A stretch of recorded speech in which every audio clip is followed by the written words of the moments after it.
কি করছো গো বৌদিরা পূজার সময়? বলি হ্যাঁ দেখো একটা কথা বলছিলাম, বলি আজকালকার ছেলে মেয়েগুলো কি কপাল করে জন্মেছে বলো? হ্যাঁ, সারা বছর বাপের ঘরে থাকে, এ শ্বশুর পূজার সময় 3 দিন শ্বশুর ঘর যায়।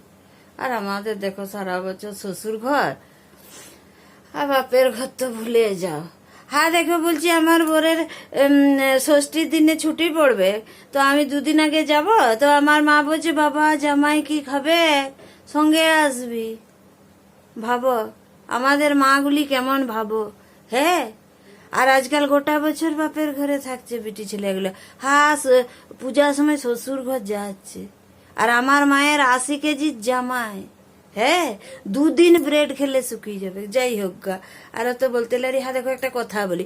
হ্যাঁ দেখো আমার বিটি বলছে বুঝলে, বলছে যে আমার সব অফিসের কলিগরা লিভ ইনে থাকে, তাতে সস্তা পড়ে। Live in go love in কি সব উঠেছে জানি নাই বাবা গোষ্ঠীর।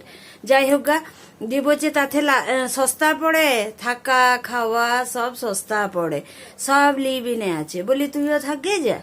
হ, লিভ ইনে থাকবে যা, লিভ ওনে থাকবে যা, লিভ আন্ডারে থাকবে যা, লিভ সাইডে থাকবে যা, লিভ বিফোরে থাকবে যা, লিভ আফটারে থাকবে যা, গোষ্ঠীর লিভে থাকবে যা।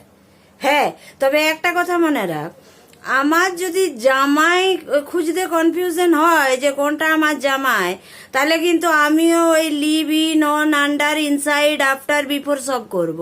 হ্যাঁ, তোরাও কিন্তু বাপ খুঁজতে হয়রান হয়ে যাবি।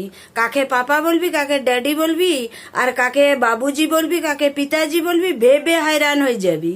হ্যাঁ, আমিও বাপ খুঁজে বেড়াবো আর live in love in under before after করে বেড়াবো। বুঝবি ঠেলাটা? হ্যাঁ, সব গোষ্ঠীর পিণ্ডির ছেলে